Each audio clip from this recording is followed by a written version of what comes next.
Welcome to Web Development Lesson 8.5. In this video, we're going to explore how to add charts to a web page using a JavaScript library called C3.js. We're also going to see how we can take JavaScript libraries and include them locally as part of our web page. Finally, we're going to review an example of using modular programming to create our own chart function using C3.js. So let's get to it. So C3.js is a great library to produce charts, pretty simple. It provides all the functionality. You just have to add the data and the type of chart that you want. One thing to note is that C3.js is actually based off of another JavaScript library called D3.js. So again, it's important to note that some libraries are dependent on other libraries, and sometimes that coordination between two different libraries can be challenging if one particular library decides to update its code and the other library doesn't.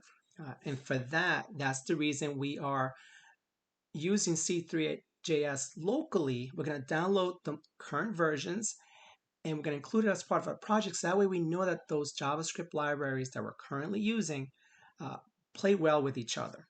Again, that was a mouthful. Just realize that these are two separate JavaScript libraries that have to work together in order to produce this chart on the web page. So let's go over to get started. And it's really easy. And we're going to kind of jump back and forth. So you notice the first thing we have to do is we have to add those links to the JavaScript libraries. Now, as part of our replit example, just kind of review, we're going to do an exploration as well as specific examples of a line, bar, and pie chart. So the first thing it wants us to do is to include links to these particular JavaScript libraries. And again, these were just ones that I downloaded from C3.js because I know these are the current versions that work well with each other. So there's three files involved. The first one being a CSS file. So I'm just going to do a link to that file. And the next two are JavaScript files. And the first one is the D3. So we're going to load that one up first. Go here, rename. And I've even chosen not to rename the files. Those are the actual names of the original JavaScript library files. But once they're yours, if you choose to want to rename them simply to D3 and C3, that's fine. I keep this so I know exactly the version that's being used.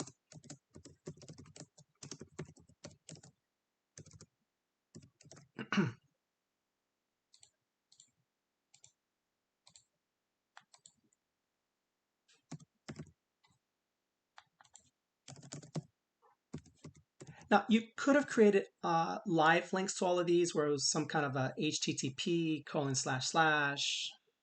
yada, yada, yada, in terms of where it's located. Again, like I said earlier, the reason I've chosen to do it this way is that these libraries get updated. And if the libraries don't work with each other, you're not going to be able to produce your web page, the chart on your web page. So going back to our getting started, the next thing we'll see is that we need to provide a div or a container as to where to display the chart. So I got a nice little area for that over here in its own card. And notice that the div has an ID. This is going to be important. Scroll down a little bit more, we got a nice little example here of the generate function, which will produce the chart on our web page. So let's go over to our script. We have a function here to explore the various charts. Let's add that in here. And you'll notice that the first thing it wants is a bind to. Where do you want me to put this chart? So this has to be a container that has an ID. The next important part of the generate is the actual data. And what you'll notice is it's an array of arrays. Now, I'm not going to go into exactly how to work with arrays of arrays. Just appreciate that that is the structure of the data that has to be provided. So let's go in here and let's give it a try. And there you go. Notice it's pretty simple. Also notice that it comes with a legend, data 1, data 2. And that comes from these two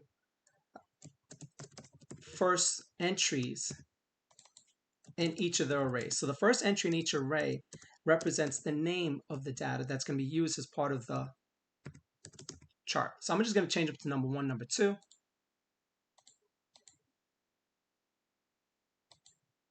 And there you go.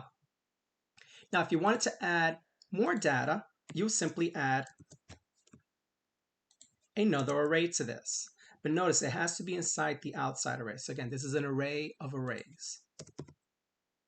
And, well, I better change the numbers around a little bit or else it's going to coincide with the same one. Make this 9, 5, 2, 5.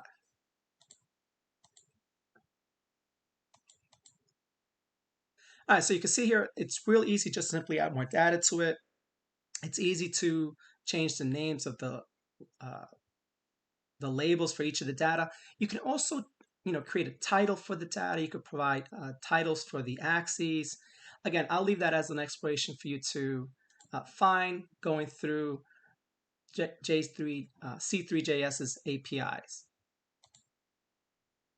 The last thing I want to do here is that you can also change the type of the chart by simply adding another type key to the JSON. Notice that data is a JSON where the data is actually included as part of the columns key that's inside the data JSON. Well, as part of that data key, you can also provide a type. So let's change this real quick to a bar chart. And there it is. Now, one thing to appreciate, and this will come with practice, that certain charts are appropriate for certain pieces of data. So you got to see which chart actually speaks to what you want to showcase with the data. And then lastly, we'll do the pie just as a demonstration. And there it is. And if you go to C3JS, go to the example section, there is a lot of other charts that you can use to showcase your data. And if you scroll down a little bit more, it talks a little bit about the different things you can do with the axes, the data, the grid. Again, have fun with that on your own later. So what I want to do now is I want to take this functionality that we've created and put it as part of a function. That's an example of doing modular programming, where if you find something that you want to reuse a lot, well, you know what? Create a function for it. So let's create a function called display chart. Let's take that code. Now, obviously, this particular function as it stands right now will only produce this type of data. So what we're going to do here is we're going to slowly start kind of taking the things out that make this specific. So the first thing I'm going to do here, oops, let me take that out. And let me switch this over to a string interpolation, because obviously we have to provide the key, not the key, the ID of the chart that we want to use. So I'm going to do that here. I'm going to put ID for this particular bind to, which particular container we want to put the chart in. The next thing that we need is the actual data. And I'll put this down as chart data. And the last thing we want is a chart type. So by providing these as parameters to our display chart function, we can use this function to produce several different types of charts. Make sure I spell it right. I'll end up with a syntax error later on.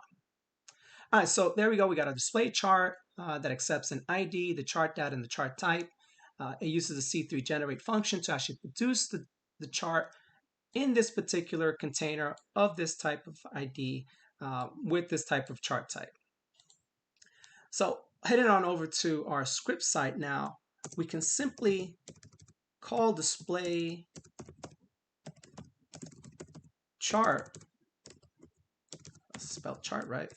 And if you recall, the first thing it wants is an ID. So let's say chart, because that's the ID of the div that we're using. The next thing it wants is our data. So I'm going to do data. I'm going to talk a little about what our data looks like right now.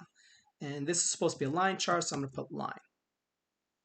So we've created a variable here called data, which is an array with two variables inside of it, math and English.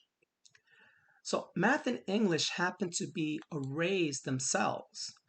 Again, as we go into our next lesson, we'll talk about how we can aggregate this type of information. And usually what you'll do is that you'll create individual arrays, populate the information in there, and then finally form it up as an array of those individual pieces of data.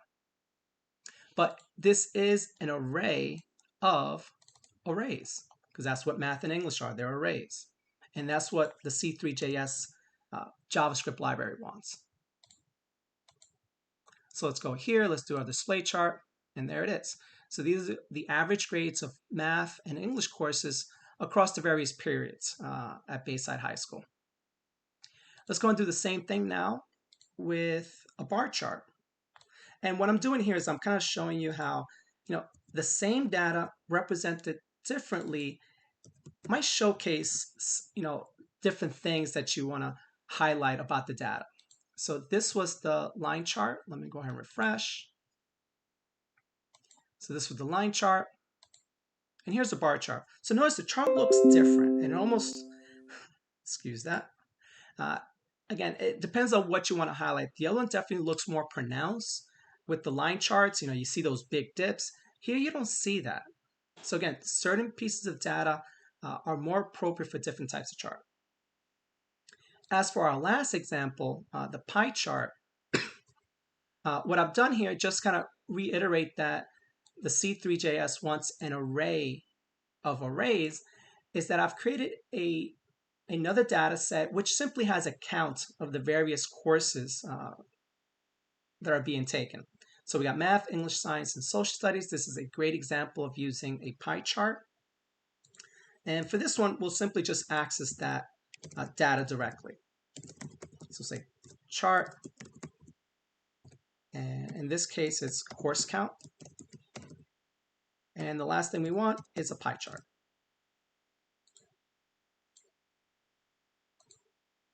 And there it is. So that's the pie chart of the distribution of the various courses and how many courses are being taken by students. And again, I highly encourage you, to add more depth to your charts. Peruse C3JS's website and see all the different things that you can do. All right, so let's go back to our presentation and review what we've done. So we saw we can use C3JS, which is a library that's based off of D3JS, to add charts to our web page. We discussed how, because these are two separate JavaScript libraries that have to work well together, you have to make sure that the versions that you're using are appropriate to work with each other. One way to ensure this is to download those particular libraries to your web folder and then reference them locally instead of referencing them through the internet, because at that point they might decide to update one particular library and not the other, because again, these are two different organizations. So again, one way to ensure that is to load them locally. And then lastly, we took our example of using C3JS to produce charts, and we created a function for it. So that way, later on in our program, we were simply able to call our function by providing the specifics that the C3 generate function needs, which was the ID of the container that it wants, the data, and then the type of chart. So hopefully you're excited about adding charts to your web page, and enjoy.